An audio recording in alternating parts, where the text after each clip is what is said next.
రాజులకు రాజు ప్రభులో ప్రభు అయిన యేసుక్రీస్తు నామమున మీకు శుభములు. ఈరోజు దేవుడు మనకు అనుగ్రహించిన వాక్య ధ్యానము సామెతల గ్రంథము 3వ అధ్యాయము 12వ వచనం.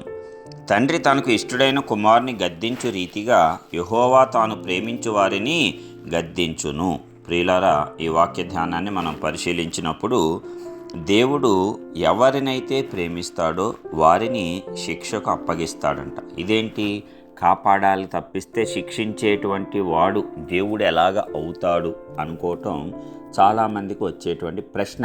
కానీ ఆ ప్రశ్న నిజము కాదు. ఎందుకంటే దేవుడెవరు? పరిశుద్ధుడు. దేవుడెవరు? నీతిమంతుడు. దేవుడిలో ఒక లోపము కూడా లేదు. కాబట్టి మొత్తం మనుష్యులందరూ ఎలాగ ఉండాలి అని ఆయన కోరుకుంటున్నాడు? ఆయనలాగా నీతిగా, పరిశుద్ధంగా, ఆయన స్వరూపంలో మారాలి అని దేవుడు కోరుకుంటున్నాడు.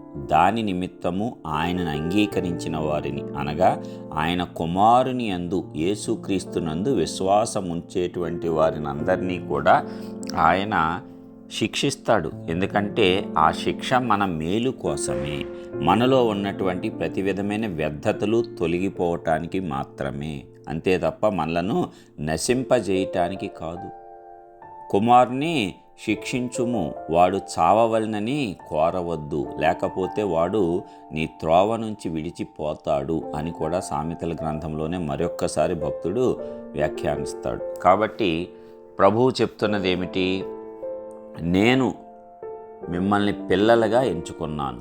తండ్రిగా మీరు నన్ను ఎంచుకుంటే తప్పనిసరిగా మీరు సరైన మార్గంలో నడవకపోయినప్పుడు నేను ఆ మార్గంలో నడిపించటానికి శిక్షిస్తాను.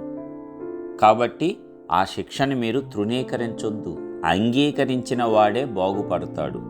శిక్షకు తృణీకరించినటువంటి వాడు నాశనమునకు పోతాడు. ఇదే మర్మము. కాబట్టి దేవుడు చేసేటువంటి శిక్షను గద్దించవద్దు, మనము గద్దింపును తిరస్కరించవద్దు.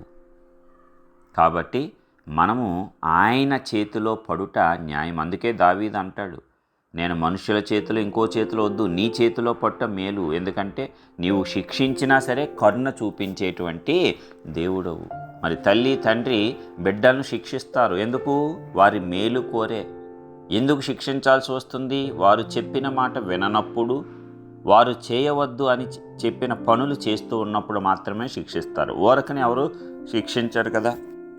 మరి తల్లి కంటే తండ్రి కంటే అత్యధికంగా మనల్ని ప్రేమిస్తున్న దేవుడు మనల్ని శిక్షించుటలో ఏమాత్రం అతిశయోక్తి లేదు. కాబట్టి నీకు వచ్చే శ్రమలు, కష్టాలు, బాధలు, ఇబ్బందులు, వాటన్నిటిలో దేవుడు శిక్షిస్తున్నాడు అనుకోకు.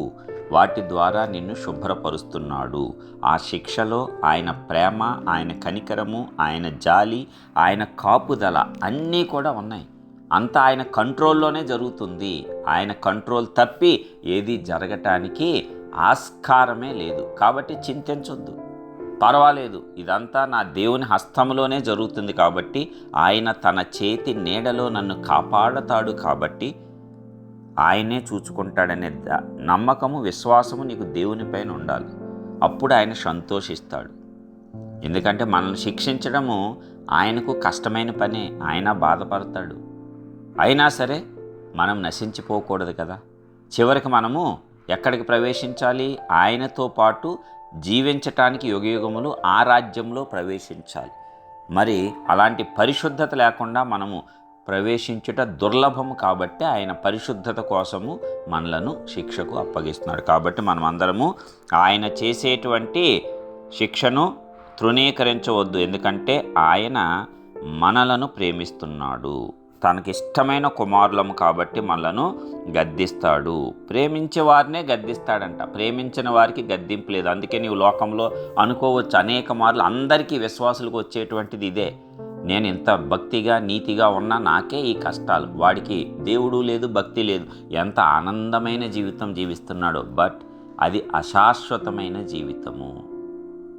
వాడు నిశ్చయంగా కాలుజారు చోటునే ఉన్నాడు. భక్తుడైన దావీదు చెప్తాడు. అలాగే అనుకున్నాడంటే దావీదు కూడా, ఇదిగో నేనేమి ఇన్ని శ్రమల పాలు పడుతున్నాను, నన్ను హింసించేవారు లోకంలో చక్కగా ఆనందిస్తున్నారు. తర్వాత మందిరంలోకి వచ్చాక తెలిసిందంటే దేవుని వాక్యాన్ని ధ్యానించాక నిశ్చయముగా కాలుజారు చోటు ఉన్నారంటే ఎక్కడికే? పాతాళానికే, నరకానికి జారిపోవటానికే సిద్ధంగా ఉన్నారంట వాళ్ళు. మరి ఎంత ఘోరము!